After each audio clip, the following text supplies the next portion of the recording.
안녕하세요. 미국 유학고수TV 시청자 여러분들, 유학고수입니다. 자, 오늘도 제 영상에 댓글로 질문을 남겨주신 구독자분의 질문에 응답을 해보도록 하겠습니다. 자, 먼저 질문을 읽어드릴게요. 고수님 안녕하세요. 궁금한 점 있습니다. 한국에서 박사 나온 분으로부터 들은 이야기인데 논문을 써서 교수님께 갖다 드려도 아예 피드백이 없어서 결국 저널에 나가지 못하는 경우들이 있다고 들었습니다. 미국 대학에서도 교수님들이 박사과정이 써온 논문들을 마음에 안 들면 봐주지 않아서 저널에 못 나가는 경우들이 흔한가요? 라고 물어보셨습니다. 자, 일단 제가 대답해 드리기 전에 항상 말씀드리지만 영상의 모든 내용은 제 주관적인 생각일 뿐입니다. 영상만 보고 인생의 중요한 결정을 내리지 않기를 바라고요. 많은 사람들의 이야기를 들어보세요. 자, 일단 댓글을 읽어보니까 또 다른 괴담이군요. 그래서 사실 제가 이 미국 유학고수라는 채널을 운영하면서 한국에서 공부하시는 분들이, 한국에서 대학원에 계신 분들이, 이제 혹은 한국에서 학부에 계신 분들이 이제 이런 각종 한국 대학원에서 일어나는 이런 부정적인 사건들에 대해서 이렇게 제보를 많이 해오세요. 근데 읽으면서 굉장히 가슴 아프네요. 가슴 아픈데 또 다른 괴담이 또 하나 이렇게 제보가 왔네요. 이거 제가 지어낸 얘기가 아니에요. 지금 제가 댓글에 지금 한 3주 전쯤에 제 영상에 댓글 다신 분의 댓글을 지금 읽어드린 거예요. 그래서 그런 일들이 벌어지고 있다는 게 마음이 아프네요. 일단 마음이 아파요. 일단 저는 한국에서 대학원 생활을 해본 적이 없어요. 한국에서 학부만 마치고 미국에서 석사와 박사를 했기 때문에 이런 일들을 실제로 겪어보진 못했습니다. 하지만 이런 일들이 일어나고 있기 때문에 누군가 계속 제보를 하는 거겠죠. 한국에서 이런 일이 일어나고 있다고. 그래서 일단 댓글 읽는 것만으로도 가슴이 아프네요. 자, 그래서 일단 여러가지, 사실 저도 이런 얘기 많이 들었어요.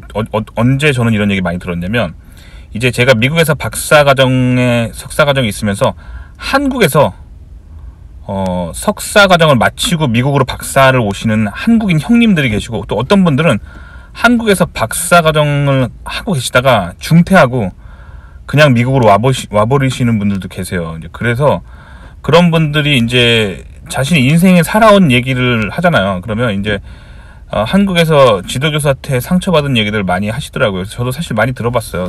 제가 이런 얘기들이 낯선 얘기가 아니에요. 근데 제가 들었던 이야기는 이런 얘기들이 많았어요. 특히 이제 논문에 관련된 얘기들, 뭐 이런 거. 지도교수가 논문의 일저자를 강탈해 갔다. 이제 본인이 한 연구인데 지도교수가 본인이 일저자라고 하면서 일저자의 지위를 강탈해 가는 경우, 그런 경우도 들어봤고, 그 다음에 본인이 뭐 하는 짓이 마음에 안 든다고 논문에서 이름을 삭제당하는 경우도 한국에 오신 분한테 좀 많이 들었었고, 그 다음에 이제 이 경우도 많이 들었어요. 이제 교수가 리뷰를 안 해줘서 논문을 못 나가는 경우. 사실 이제 그 연구의 연구비를 타낸 주체가 교수기 때문에 사실 교수가 어프로브를 해줘야죠. 그래야 논문이 나갈 수가 있는데 지금 어프로브를 안 해주는 거잖아요. 그래서 논문을 못 나가는 경우, 뭐 여러 가지 이런 사건들을 저도 들어서 알고 있어요. 근데 개인적으로 이런 것들은 기본적으로 힘을 가진 지도교수라는 사람의 어떤 갑질로 생각됩니다. 갑질로 생각되는데 사실 이런 일들이 미국에서는 거의 일어나지 않아요. 저는 경험을 못 해봤습니다. 그래서 일단 미국에서는 왜 이런 일이 일어나지 않냐면, 첫 번째로 학생들의 인권 수준이 매우 높아요. 그래서 학교에서 이런 일이 일어나지 않도록 모니터링을 잘 하고, 학교에서 이런 일이 아카데믹계에서 일어나지 않도록 굉장히 뭐랄까, 학생 인권 수준을 굉장히 잘 관리를 해요. 그래서 학교에 여러 가지 상담 센터들이 있고 도움을 받을 수 있는 부서들이 많아요. 그래서 일단 이런 일이 잘 일어나지 않고, 그리고 두 번째로는 일단 미국 문화 자체가 부당한 일을 당하면 참지 않아요. 그래서 제가 학교 다닐 때 실제로 있었던 일인데,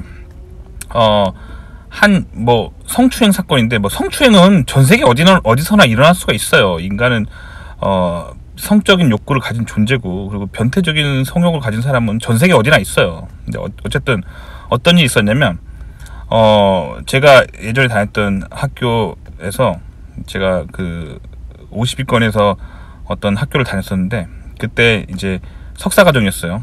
석사과정이었고, 거기를 마치고 이제 10위권에서 박사과정을 했죠. 다른 학교로 옮겨갔죠. 근데 이거는 지금 제가 말하는 사건은 제가 그 석사 할 때 그 50위권에, 미국에서 50위권의 학교에서 발생했던 일이에요. 근데 학교 이름은 제가 말하지 않을게요. 왜 그러냐면 항상 이렇게 좀 진솔한 발언을 위해서 제 소속이나 뭐 학교 이름을 안 밝히는 게 더 좋은 것 같다고 판단을 했어요.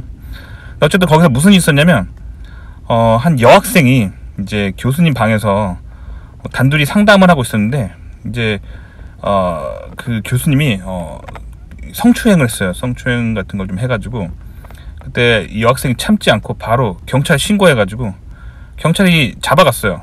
경찰이 그냥 체포해 가버렸어요.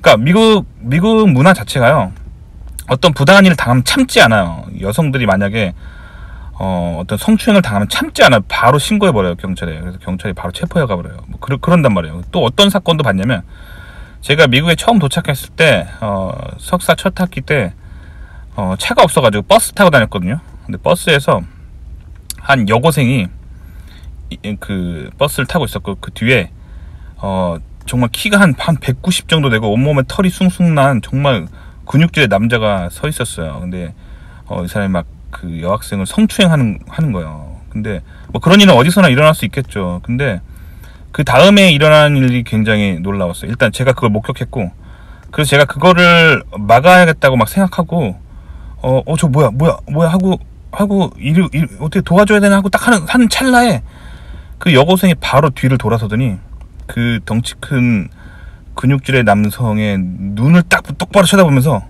당신 지금 뭐 하는 거야? 당신 지금 빨리 사과해. 사과하지 않으면 여기 주변에 목격자들 있지. 지금 바로 당신 경찰서 갈 거고 감옥 갈 거야. 바로 사과해. 그러더라고요. 그러니까 그 나이 많은 아저씨였어요. 건장한 그 아저씨가, 근육질의 그 아저씨가 싹싹 빌더라고요. 진짜 내가 실수했고 한 번만 용서해달라고 그렇게 싹싹 빌더라고요.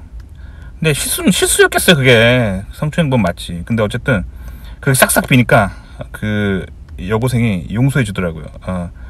내가 한 번만 용서해 주겠어. 하지만 이런 일이 다시 한번 나에게 일어나면 당신은 감옥 갈 거야 하면서 내리더라고요. 그래서 이런 식으로 미국은 부당한 일을 당하면 참지 않아요. 왜 그러냐면, 어렸을 때부터 학교 다닐 때 너보다 아무리 강한 자가 너를 불법적인 방법으로 압력을 행사해 오면 두 눈을 똑바로 쳐다보고 그게 왜 부당한지를 알리라고 가르쳐요. 그 다음에 그래도 말을 듣지 않으면 자신을 보호할 수 있는 어떤 학칙이라든가 교칙 혹은 법률이 있는지 찾아본 다음에 그걸 언급하고, 그래도 말을 듣지 않으면 공권력을 가진 기관에 신고하라. 이렇게 정확하게 가르쳐요. 초등학교 때부터. 그래서 미국 사람들은요, 부당한 일을 당하면 참지 않아요. 그래서 미국 조직, 연구 조직, 뭐 학교 이런 데서 사실 이런 갑질이 잘 일어나지 않아요. 왜 그러냐면, 사실 갑질이 일어나는 건 이유가 뭐냐면, 을이 늘 참기 때문이에요. 그래서 갑이 본인이 진짜 슈퍼갑이라고 생각하고 그 힘을 막 휘두르는 거란 말이에요. 그래서 사실 이런 갑질이 일어날 때 을도 문제예요. 을이 참기 때문에 그런 일이 계속 발생하는 거예요. 근데 미국 같은 경우는 을들이 참지 않아요. 바로 부당한 일을 당하면 바로 이렇게 신고하고 그런 문화가 있어요. 그렇기 때문에 미국에서 이런 일이 잘 일어나지 않아요. 그래서 아시겠죠? 그래서 저도 예전에 무슨 일을 들었냐면, 한국에서 사실 제가 이제 사실 한국에서 석사를 하고 가려고 했었어요. 원래 학부를 마치고. 근데 왜 한국에서 석사하는 거를 완전히 접었냐면, 그때 이제 제 친구의 아는 형님이 제가 가고자 하는 그 한국의 랩실에 석사과정 가고 싶어 했던 그 랩실에 대학원생으로 계셨어요. 근데 어느 날 그 지도교수가 학생들 연구 잘 못한다고 잿더리를 집어던졌대요. 야, 이것들이 연구 이따가밖에 못하고 잿더리를 집어던진 거예요. 그래가지고 그런 일 한번 발생하면 이제 한국에서는 학생들이 참아요. 꾹꾹 참아요. 왜냐면 그거를 뭐 신고해봤자 자기 얼굴에 침 뱉는 거예요. 왜냐면 내가 그 랩 출신이고 지도교수한테 찍히고 뭐 지도교수가 잡혀가봤자 자기 인생만 망하는 거고, 그리고 혹시라도 교수가 안갚음을 하면 본인이 갈 데가 없어요. 나라가 좁기 때문에. 그래서 보통 한국에서는 그런 일을 당하면 참아요. 꾹꾹 참는단 말이에요. 근데 그래서 하여튼 그런 일이 이제 저도 소문으로 들어가지고, 진짜 저 랩 가면 안 되겠다 싶었어요. 그래서 저는 이제 한국에서 석사하려는 걸 완전히 접고 미국행을 택했죠. 뭐 돈도 별로 없었지만 그래도 제대로 공부를 하려면은 미국 가야겠다고 생각하고 미국에 온 거예요. 어쨌든 그런 일이 제가 주변에 있었었고, 근데 사실 그런 일이 미국에선 되게 일어나기 힘들어요. 왜 그러냐면 그게 차이가 있어요. 생각해보세요. 미국이란 나라 문화상 만약에 지도교수가 뭐 박사과정 학생들이 연구 잘 못한다고 뭐 예를 들면 잿더리를 집어 던지잖아요. 그러면 미국 학생들은 바로 소송을 걸어요. 그래서 지금 특히 이런 거는 무기를 던진 거잖아요, 본인한테. 그러니까 사실 뭐 제가 뭐 미국 법률을 잘 아는 건 아니지만 미국 법률상 일단 전 변호사가 아닙니다. 법률 쪽을 잘 몰라요. 제가 그냥 대충 아는 감으로 이런 일이 발생하면 미국은 자기를 방어할 수 있는 권리가 있어요. 그래서 학생이 이제 교수가 만약에 본인한테 무기를 집어 던졌다. 그러면 본인도 본인을 방어할 권리가 있어요. 그럼 그 다음 어떤 일이 일어날지 알겠죠. 그래서 얘기는 안 할게요. 근데 어쨌든 그래서 미국에서 일단 이런 일이 잘 일어나지 않고, 만약에 교수가 잿더리 던진다 그러면 학생들이 참지 않아요. 참지 않고 학생들이 자기 방어를 하거나 아니면 경찰에 신고해서 교수가 체포돼서 감옥에 가겠죠. 뭐 하여튼 그래요. 그래서 미국에서는 이런 부당한 일이 잘 일어나지 않아요. 그리고 뭐 그런 나쁜 일이 일어나면 교수가 해고를 당해요. 그래서 미국의 연구 문화는 굉장히 건전하다는 거, 그런 어떤 교수의 갑질이 별로 없어요. 근데 사실 이런 일이 왜 일어나냐면, 이런 막 논문 가지고 교수들이 막 일저자 강탈하고 막 논문 리뷰 안 해주고 막 이런 일이 왜 일어나냐면 사실 연구비가 없기 때문에 다 돈이랑 관련된 거예요. 그래서 미국 같은 경우는